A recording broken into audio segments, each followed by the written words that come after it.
तो अब हम 4 नंबर क्वेश्चन देखेंगे। क्वेश्चन नंबर 4 को जल्दी से सॉल्व कर लेते हैं ताकि ये चैप्टर जल्दी से सॉल्व हो जाए, ताकि आपको नॉलेज पूरा का पूरा मिल जाए। तो चलिए आइए देखते हैं क्वेश्चन नंबर 4 क्या बोला है। यूक्लिड विभाजन प्रमेयिका का प्रयोग करके दर्शाइए कि किसी धनात्मक पूर्णांक का वर्ग किसी पूर्णांक m के लिए m के 3m या 3m+1 के रूप में होता है। क्लियर है बात। तो हम इसे क्या करेंगे, जल्दी से सॉल्व कर लेंगे। यानी कि हमें क्या करना है, वर्ग को बताना है कि 3m या 3m+1 के रूप में होता है। तो चलिए किसके रूप में बताना है, पहले देखो यूक्लिड विभाजन प्रमेयिका के थ्रू बताना है। तो हम हल करते हैं। हल किसके द्वारा, यूक्लिड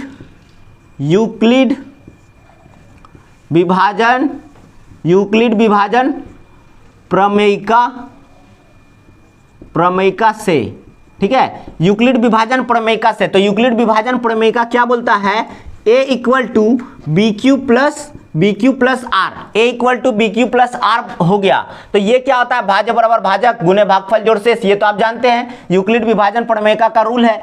अब आगे बात करते हैं कि हमें क्या करना है। तो हम एक धनात्मक पूर्णांक ले लेते हैं।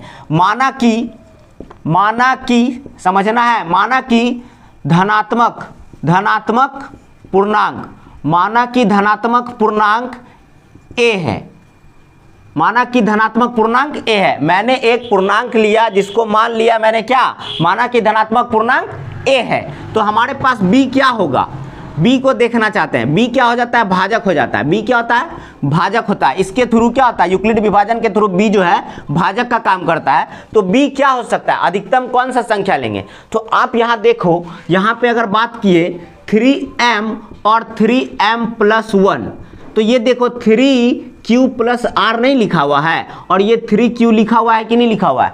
तो हम बोल सकते हैं कि 3 जो है b के जगह पे है, तो हम b के जगह पे क्या करेंगे, 3 रख लेंगे। अब बात करेंगे किसका, r का, रिमाइंडर क्या हो सकता है। तो आपको पता है ना, जब b 3 है तो रिमाइंडर क्या होगा, b से छोटा होगा, यानी कि 3 से छोटा होगा। तो 3 से छोटा कौन होता है, 0, 1 और 2, यही होगा रिमाइंडर के रूप में, क्योंकि 3 से छोटा ही होगा जब भी होगा। क्लियर बात। अब आइए सवाल पे। तो हम इसे क्या करेंगे,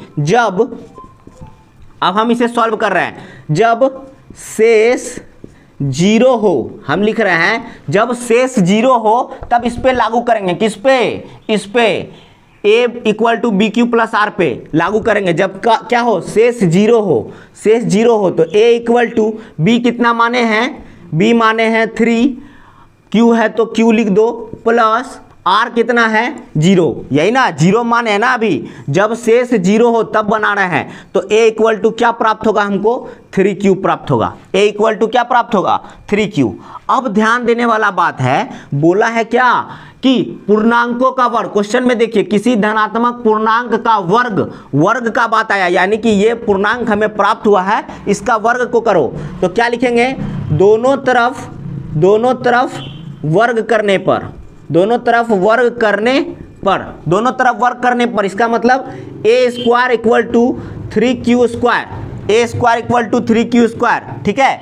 अब देखो यहाँ पे पूरा का है तो इसका स्क्वायर करो, a² इसका स्क्वायर करते हैं तो क्या हो जाएगा, 3 3 जा 9, 9q² हो जाएगा।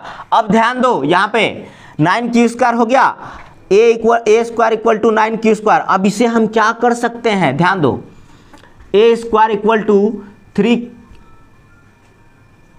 9q² है, a = 9q² है। हम इसे क्या लिख सकते हैं, हम इसे लिख सकते हैं 3 × 3q²। अब आप सोचोगे ये कैसे हुआ, तो मैंने कुछ नहीं किया है, बस कॉमन निकाल दिया है 3, तो बचा 3q²। क्लियर है बात, कोई डाउट नहीं। यानी कि हम 9q² को 3 × 3q² लिख सकते हैं। अब हम लिखेंगे क्या, जहां 3q², देखो ध्यान से, जहां 3q² को m मान लिया, m माना, ठीक है, m माना, 3q² को क्या मान लिए हम, m मान लिए, तो हमारे पास क्या प्राप्त होगा, देखो तो a² = 3m।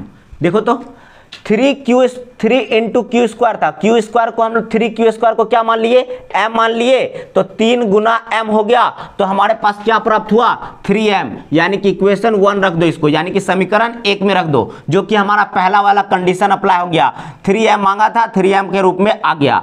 अब दूसरा देखो, दूसरा स्टार्ट दे देते हैं यहाँ पे, जब समझने के लिए स्टार्ट दे दी, यहां से देखो, जब शेष 1 हो, देखो यहाँ पे 1 है ना, दूसरा नेक्स्ट शेष क्या हो गया, 0 था तो 0 ले लिए, अब दूसरा 1 है तो 1 ले लेते हैं।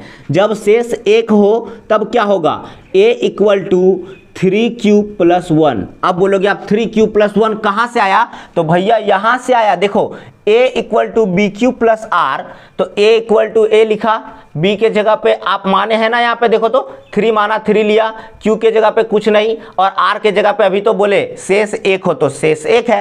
क्लियर है बात, तो इतना आया मेरे पास। अब जब इतना आया तो आपको पता है ना क्या करना है, पूर्णांक का वर्ग के बारे में बात कर रहा है, तो लिखेंगे क्या, दोनों तरफ वर्ग करने पर, दोनों तरफ वर्ग करने पर, तो a square equal to 3q plus 1 का होल स्क्वायर।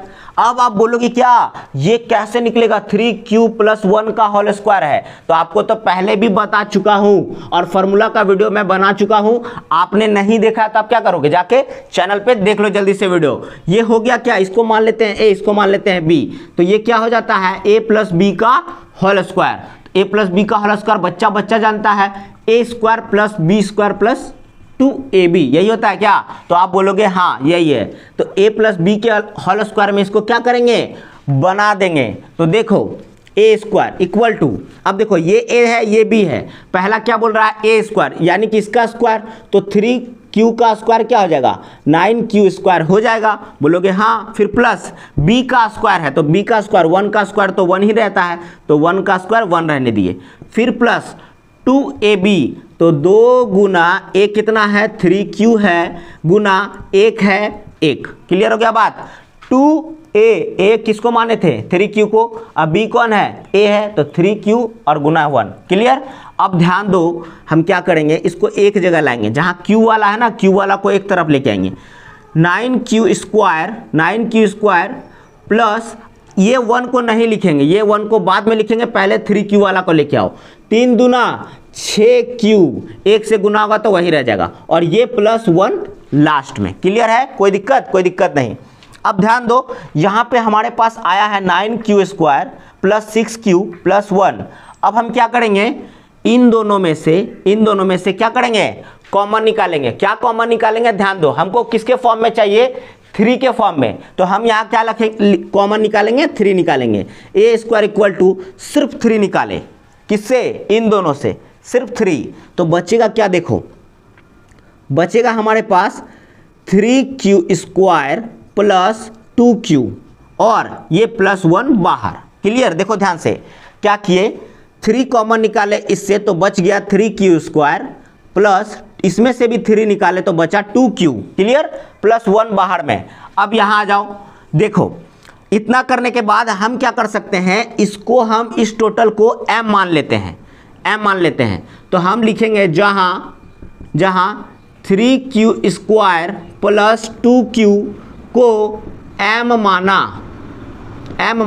ठीक है, यहाँ ध्यान दो, 2q को m मान लिया हमने, 3q स्क्वायर प्लस 2q को अगर m मान लेते हैं यहाँ पे, तो ये 3 के साथ क्या है, मल्टीप्लाई में है, तो हम लिख सकते हैं ना a square equal to 3m plus 1, जो कि इक्वेशन 2 हो जाएगा, और ये अप्लाई हो जाएगा हमारे यहाँ पे, जो कि हम प्रूव कर चुके हैं, 3m प्लस 1 आ गया मेरा। और आप सोचोगे ये 3m कहाँ से आया, तो हम तो बोल ही रहे हैं 3q स्क्वायर प्लस 2q को क्या माने हैं हम, इस टोटल को हम m मान लिए हैं, तो m के उसके जगह पे m आ गया। अब देखो हम आंसर क्या लिखने जा रहे हैं, अतः समीकरण 1 और 2 किसी धनात्मक